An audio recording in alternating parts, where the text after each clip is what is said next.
Kyrie Irving is a basketball wizard. His step-back three is pure artistry-like. He's playing a game within a game. Each time he touches the ball, he draws eyes from the crowd, and just when it seems like the play is over, he gets it back. Weaving through defenders with a ball-handling layup that looks like a game of hide-and-seek. He shields the ball from opponents as if saying, "Now you see me, now you don't." And it often feels more "Now you see me, now you don't," like ballet than basketball. Defenders get caught in his rhythm, tap dancing around him before collapsing from an ankle-breaking crossover. One move later, and it's oh no, another helpless defender left behind. What makes Kyrie's handle so slippery, so deadly? What drills did he master to perfect his dribble? He got the stuff that will embarrass you, okay. Right? Kyrie got that stuff that make you go home and cry to your mom. Yeah.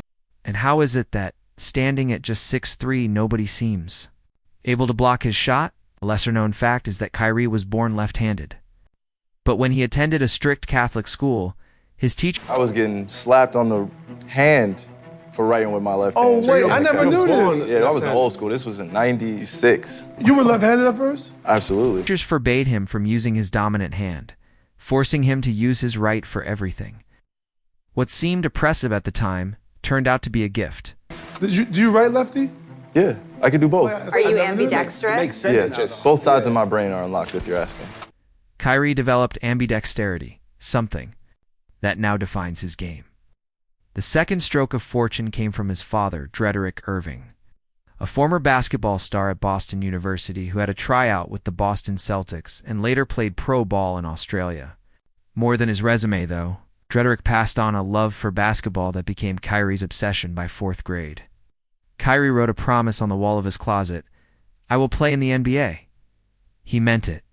He trained constantly with his dad. And though the drills were simple at first, crossovers between the legs, behind-the-back moves, he practiced them relentlessly. He repeated each one thousands of times until they became second nature. Then he started mixing them, chaining moves together, creating combos and counters. By 8th grade, Kyrie realized that his handle was something special, and he wasn't the only one who thought so. His godfather, Rod Strickland, an NBA legend, and one of the best passers of the 1990s, saw Kyrie dribbling in the backyard and turned to Kyrie. "This boy is going to make you some money." But Kyrie's path to the league wasn't easy. As a freshman in high school, he was just 5'7", skinny, and shot from the hip. He played for Montclair Kimberly Academy in New Jersey's lowest division. His team had no player taller than 6'1", and despite Kyrie growing to 5 feet 10 inches and averaging 29 points per game as a sophomore, nobody really noticed him. That only pushed him to grind harder. Looking for better opportunities, his father connected him with local AAU coach Sandy Poyanen, who was known for working with NBA players. Poyanen's drills were unusual, dribbling while hopping in different directions. Sky hooks from the free throw line and full-court one-on-one matchups, but they built Kyrie's strength, balance, and creativity. When Kyrie transferred to St. Patrick High School, he still looked like a kid. With a slightly awkward body and a big head, teammates nicknamed him Squirrel Boy. But once he stepped onto the court, nobody could laugh. His handles embarrassed opponents. Nobody could stay in front of him, and college scouts took notice, even. Though St. Patrick wasn't the top team in New Jersey, Kyrie dominated, often carrying the team by himself. Duke University's legendary coach Mike Krzyzewski saw the magic and offered him a spot. As a senior, Kyrie averaged 24 points, 5 rebounds, and 7 assists per game and enrolled at Duke. Unfortunately, his college career was cut short by a serious foot injury. He played only 11 games, but that was enough. His handle, court vision, and efficiency were undeniable. He shot 50% from the field, 40% from 3, and 90% from the line. Scouts saw a generational talent, and in 2011, Cleveland Cavaliers selected Kyrie with the first overall pick in the NBA draft. But even after achieving his dream, Kyrie didn't stop working. He immediately connected with renowned skills. Trainer Michael Lancaster, who had worked with NBA stars like Dwyane Wade. Kyrie was already a self-made artist with the ball, But Lancaster... But Kyrie's one of the only people, he'll let you play. He'd rather play defense on offense. He's defending the ball and keeping the ball away from you. He starts his point of attack, and he lets you dictate how this is going to go.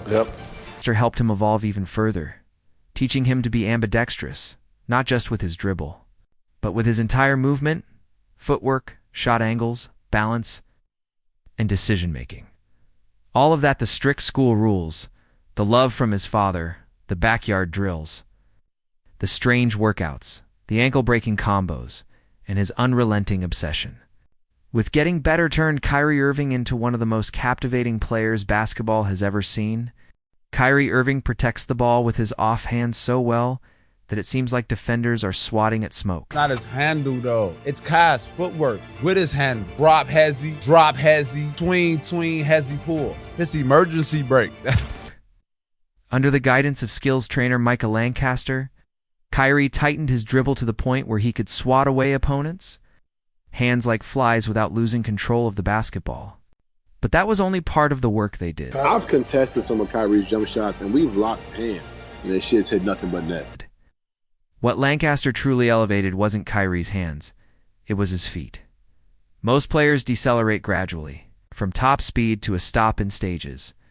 Kyrie, after Lancaster's training, could go from 60 miles per hour to 0 instantly. That ability to stop on a dime and explode in another direction is what separates him. His footwork is as elite as his handle, making him move like a running back with the precision of a dancer. One of the most overlooked reasons for Kyrie's God handle isn't visible on TV. But you'd notice it if you ever shook his hand. He has incredibly strong hands. Brad Stevens once said that when Kyrie shakes your hand, you know it. That strength helps him keep the ball on a string, even with elite defenders clawing at it.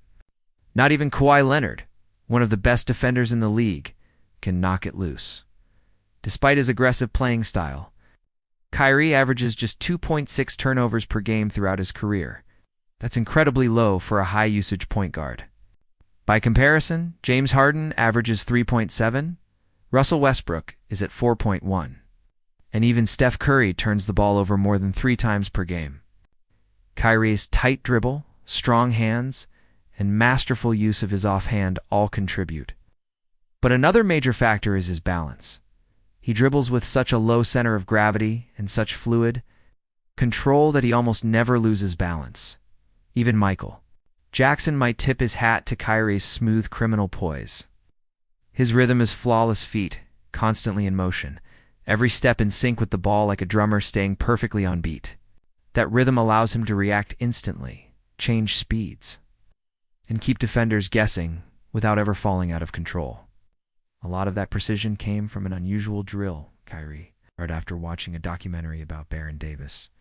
He learned to wrap a plastic bag around his basketball. The slippery texture of the bag made it harder to grip, forcing Kyrie to strengthen his hands and wrists just to maintain control. The bag also reduced the ball's bounce, helping him develop even better touch and ball control. He even trained to dribble using just one finger at a time, isolating and strengthening each finger individually. Another drill that sharpened his rhythm and coordination was dribbling 2 basketballs at once. Simple moves in and outs, left-rights, behind the backs, but done simultaneously with both hands. His movements were so synchronized, it was like watching a conductor lead an orchestra. What truly makes Kyrie's handle lethal is how it fits into the rest of his game. His shooting is so dangerous that defenders can't afford to sag off him. His basketball IQ is so high that he only uses flashy dribbles when needed. Most of his offense is clean and efficient. He prefers to take his shots after just 1 or 2 dribbles. As Kyrie once said, "When I make a move, it's really a simple move. It's just done with pace and off a counter. I only do those fancy moves when someone cuts me off and makes me do it." Watching him play, you see those words come to life. There's no rigid pattern to his dribble.